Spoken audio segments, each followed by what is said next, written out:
병원 대기실, 흰 조명 아래 약봉지를 꼭 쥔 한 노인. 하루 열알에 약하지만 몸은 점점 더 무겁게 느껴집니다.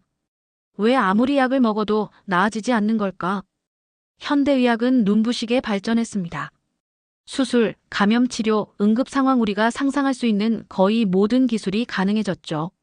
하지만 한 가지, 현대의학이 아직 손뗄 수 없는 영역이 있습니다. 바로 습관과 생활이 만든 만성질환입니다. 당뇨, 고혈압, 고지혈증, 혈관 문제약만으로 해결되지 않는 질병들이죠.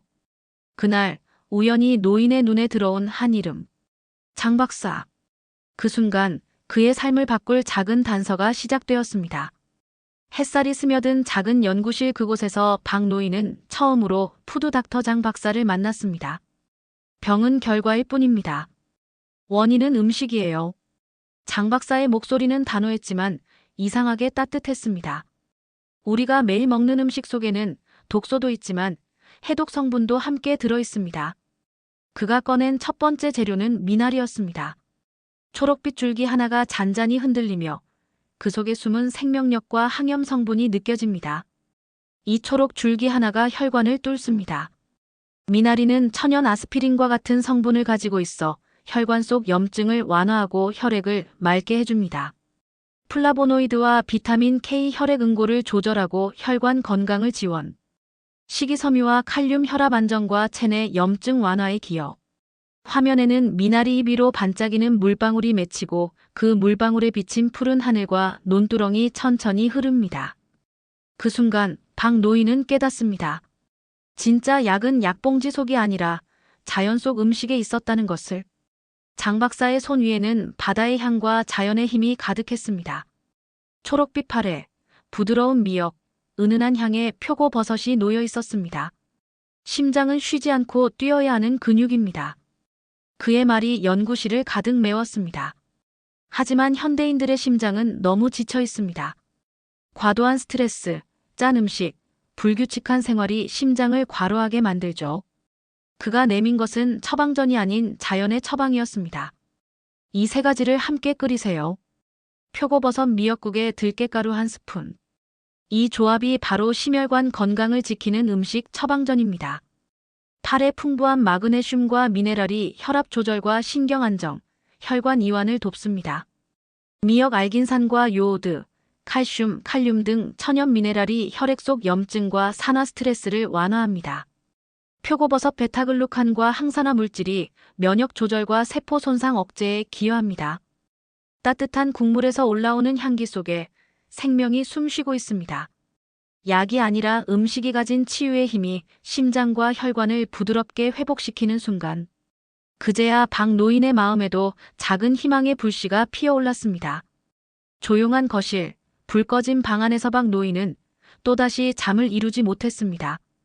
깊은 새벽 들려오는 것은 오직 자신의 심장 박동뿐이었습니다. 최근 연구는 이렇게 말합니다. 우울증도 염증이다. 체내 염증이 뇌로 번지면 신경세포 기능과 신경전달물질 균형이 깨지며 마음까지 어두워지는 것이죠. 그날 장 박사는 부드럽게 설명했습니다. 뇌는 산소와 영양이 부족하면 염증이 생깁니다. 그래서 산소 공급을 돕고 염증을 줄이는 음식이 필요합니다. 그가 내민 레시피는 뜻밖이었습니다. 콩 바나나 파래 육수, 바로 집에서 만들 수 있는 바나나 두유였습니다. 콩 인지질과 단백질 풍부, 뇌세포막 건강 유지 및 신경전달물질 합성 지원. 바나나 트립토판 함유, 세로토닌 전구체로서 기분 안정과 우울 완화에 기여. 파래 마그네슘과 미네랄 풍부, 신경 안정과 혈압 조절, 체내 염증 완화. 콩의 인지질, 바나나의 트립토판 그리고 파래의 마그네슘이 만나면 뇌는 편안해지고 세로토닌이 자연스럽게 증가합니다. 잔잔한 음악처럼 퍼지는 향기 속에서 박 노인은 처음으로 마음이 편안해지는 맛을 느꼈습니다. 단순한 음식이 아니라 지친 뇌와 마음을 위한 영양적 위로 한 잔이었던 것입니다. 한여름에 햇살이 내리쬐는 날 장 박사는 박 노인에게 한 송이 초록빛 케일을 내밀었습니다. 케일은 여름의 태양과 싸우며 자랍니다. 그의 목소리에는 생명력과 과학적 근거가 담겨 있었습니다. 뜨거운 에너지를 식혀주는 자연의 냉찜질제죠.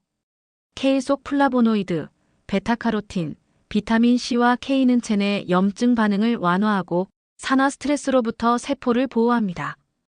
또한 트립토판과 마그네슘이 풍부해 신경, 안정과 세로토닌 합성에 도움을 주어 마음과 몸을 동시에 편안하게 합니다. 살짝 데쳐 밥 위에 얹거나 시원한 물김치로 담가 먹으면 열과 염증으로 과열된 체내 환경이 서서히 가라앉습니다. 박노인은 그날 처음 깨달았습니다. 몸이 식어야 마음도 편안해진다는 것을. 그리고 케일 한 입 속에 단순한 음식 이상의 회복의 힘이 담겨 있음을 알게 되었습니다. 박노인은 조심스레 물었습니다. 그럼 소금은 몸에 나쁜 거 아닌가요? 장 박사는 미소를 지으며 설명했습니다. 아니요. 문제는 정제 소금입니다. 자연의 소금, 특히 죽염은 영양학적으로 다르게 작용할 수 있습니다. 죽염은 9번 대나무 통 속에서 고온으로 구워지는 과정을 거칩니다. 이 과정에서 중금속과 독소는 제거되고 칼슘, 마그네슘, 칼륨 등 미네랄은 농축됩니다. 따라서 순한 짠맛을 내면서도 몸속 전해질 균형을 조절하는 데 도움을 줍니다. 장 박사는 덧붙였습니다. 특히 당뇨 환자에게는 이 바다의 짠맛이 과도한 단맛을 자연스럽게 억제하는 역할을 합니다. 혈당 급상승을 완화하고 염증을 최소화하는 천연 조절자인 셈이죠. 우리가 피해야 할 것은 소금 자체가 아니라 첨가물과 불필요한 정제 과정으로 가득한 가공 소금입니다. 자연의 소금 한 줌은 단순한 조미료가 아니라 혈당 전해질 균형을 유지하고 체내 염증을 완화하는 자연의 선물이었던 것입니다. 며칠 후 박노인은 조용히 부엌에 섰습니다. 손에는 표고버섯, 미역, 들깨가루 한 스푼이 들려 있었습니다. 표고, 미역, 들깨가루 한 스푼이제 약보다 이게 내 약이지. 그의 목소리에는 단순한 위안이 아니라 과학적 근거에 기반한 확신이 담겨 있었습니다. 몇 주가 흐르자 변화가 나타났습니다. 혈압은 점차 정상 범위로 내려왔고 거울 속 얼굴에는 오랜만에 붉은 혈색과 활력이 돌았습니다. 표고버섯 베타글루칸과 항산화 성분이 풍부하여 혈관 내 염증과 산화 스트레스를 감소시키고 면역세포 활성화에 도움. 미역 요오드, 칼슘, 미네랄이 풍부하여 혈액 점도를 낮추고 혈관 내 염증과 콜레스테롤 수치를 조절. 들깨가루 알파리놀렌산 오메가3 풍부, 혈관 내 염증 완화 및 혈압 안정화에 기여. 약으로만 해결할 수 없던 혈관 건강과 염증 관리가 이 작은 식탁 위 한 그릇에서 시작된 것입니다. 장 박사 이제는 약이 아니라 자연과 교감하는 의학의 시대가 옵니다. 우리는 그걸 의학 3.0이라고 부릅니다. 의학 1.0은 수술과 약의 시대였고 의학 2.0은 예방과 검사의 시대였다면 의학 3.0은 음식으로 세포를 회복시키는 시대입니다. 우리 몸의 세포는 매일 음식으로 재생됩니다. 좋은 재료가 들어오면 세포는 건강해지고 나쁜 음식이 반복되면 염증이 쌓여 병이 시작됩니다. 그래서 당신의 약은 식탁 위에 있다는 말은 단순한 비유가 아닙니다. 과학적으로 증명된 영양의학의 핵심 원리입니다.